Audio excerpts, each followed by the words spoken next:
बच्चों, एक बार पुनः आप लोगों का स्वागत है एसडीएस विद्यापीठ ऑनलाइन क्लासेस में।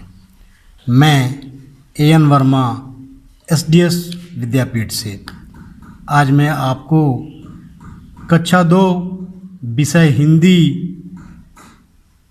पाठ 6 हमारा तिरंगा पुनरावृत्ति में आप लोगों को पढ़ा रहा हूँ, यानी कि रिवीजन करके दोबारा मैं यह लेसन आप लोगों को पढ़ाने जा रहा हूँ। हमारा तिरंगा, प्यारे बच्चों, हर एक देश का अलग अलग झंडा होता है। जो हमारे देश में जो झंडा है उसे हम तिरंगा कहते हैं। उसी तिरंगे झंडे के बारे में मैं आप लोगों को आज इस अध्याय में बता रहा हूँ। कहा गया है, हर स्वतंत्र देश का एक झंडा होता है। बिल्कुल सही। जो भारत स्वतंत्र है उस देश का एक झंडा होता है। उसे राष्ट्रीय झंडा कहते हैं, यानी उसे राष्ट्रीय यानी कि राष्ट्र यानी देश का झंडा कहते हैं। हमारे देश का भी एक राष्ट्रीय झंडा है। जिस प्रकार हर देश का राष्ट्रीय झंडा है उसी प्रकार हमारे देश का भी एक राष्ट्रीय झंडा है। यह 3 रंग का है। राष्ट्रीय झंडा हमारा कितने रंग का है?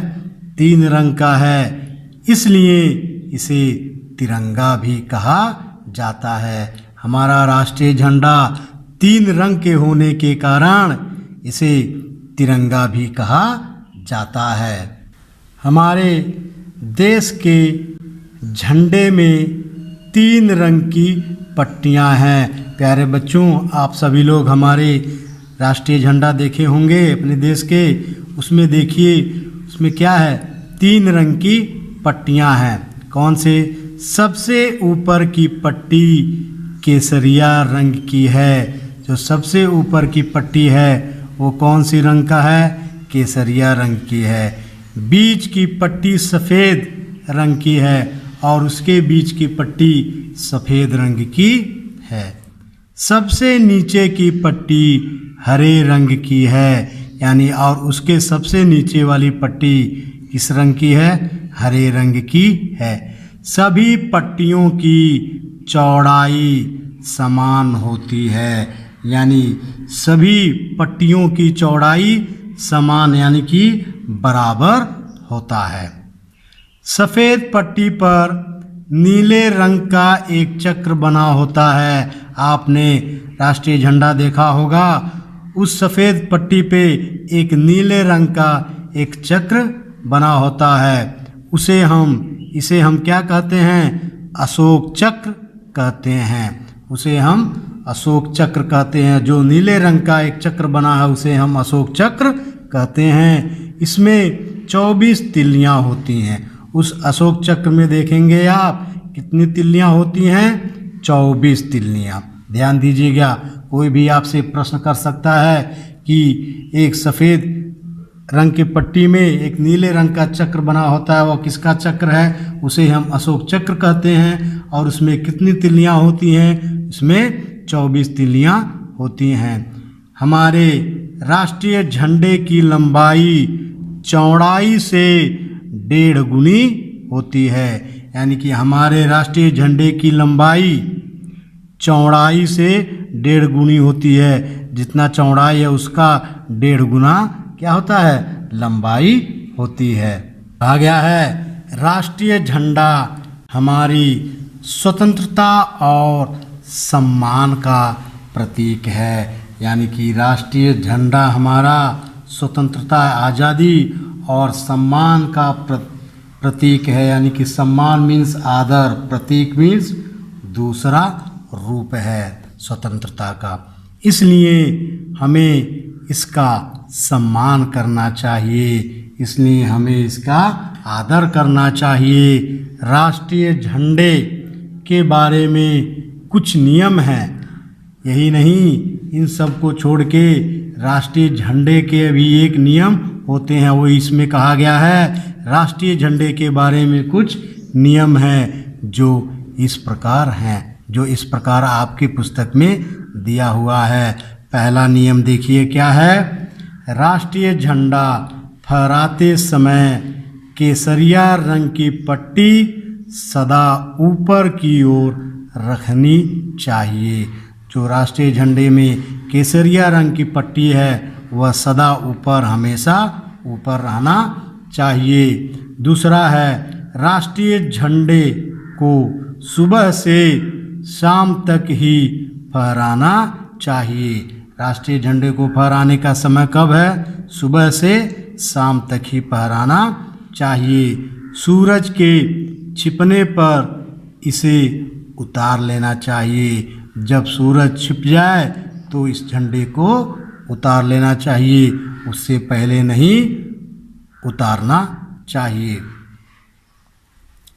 तीसरा है जब राष्ट्रीय झंडे को फहराया या उतारा जा रहा हो, यानी कि जब राष्ट्रीय झंडे को फहराते समय या उतारते समय जा रहा हो, उस समय सब लोगों को झंडे को सलामी देना चाहिए।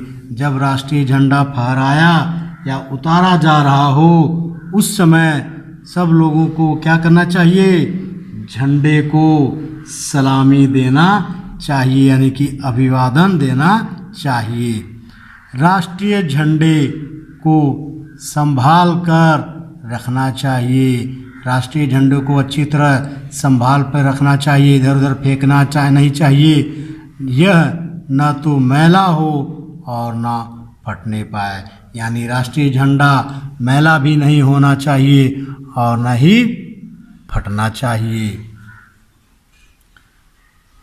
पांचवा है मैला या फटा हुआ झंडा कभी नहीं फहराना चाहिए।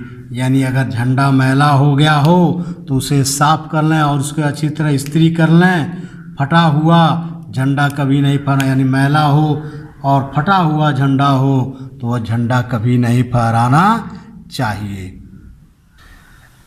छठवां है राष्ट्रीय झंडे का प्रयोग सजावट के कपड़ों की तरह कभी नहीं करना चाहिए। यानी राष्ट्रीय झंडे का प्रयोग केवल राष्ट्रीय त्योहारों पर फहराने के लिए किया जाना चाहिए, न कि अन्य कार्यों के लिए, सजावट के लिए कभी नहीं करना चाहिए। सातवां है राष्ट्रीय झंडे को डंडे की चोटी पर फहराना चाहिए। यानी कि जिस डंडे की हम बांध रहे हैं राष्ट्रीय झंडे को एकदम उसकी ऊपरी चोटी पर ही फहराना चाहिए। राष्ट्रीय शोक के अवसर पर राष्ट्रीय झंडा डंडे के आधे भाग पर फहराया जाता है। राष्ट्रीय शोक यानी कि राष्ट्र में अगर किसी नेता का या किसी महान व्यक्ति की मृत्यु हो जाती है उस समय राष्ट्रीय शोक कहा जाता है। यानी कि दुख, शोक मीन्स दुख के अवसर पर राष्ट्रीय झंडा डंडे के आधे भाग पर फहराना चाहिए, न कि उसकी चोटी पर। कहाँ पे? आधे भाग पर फहराना चाहिए। 15 अगस्त और 26 जनवरी को आपके स्कूल में भी राष्ट्रीय झंडा फहराया जाता है। प्यारे बच्चों, आप सभी लोगों को मालूम होगा 15 अगस्त और 26 जनवरी राष्ट्रीय त्यौहार होने के कारण आपके स्कूलों में भी झंडा फहराया जाता है। उस समय आपको इन नियमों का पालन करना चाहिए। उस समय आपको जो 7 नियम बताए हैं उन सभी नियमों का पालन करना चाहिए। देखिए शब्दार्थ में दिए हुए हैं। स्वतंत्र मीन्स आज़ाद, राष्ट्रीय मीन्स राष्ट्र यानी देश का, समान मीन्स बराबर, सम्मान मीन्स आदर, प्रतीक मीन्स दूसरा रूप, सलामी मीन्स अभिवादन, शोक मीन्स दुख, अवसर मीन्स मौका। तो प्यारे बच्चों, आपने आज राष्ट्रीय झंडा यानी कि तिरंगा के बारे में आप लोग अभी ने यहाँ पे पढ़ा। आशा करता हूँ कि इस वीडियो को आप लोग अच्छी तरह देखेंगे और समझेंगे।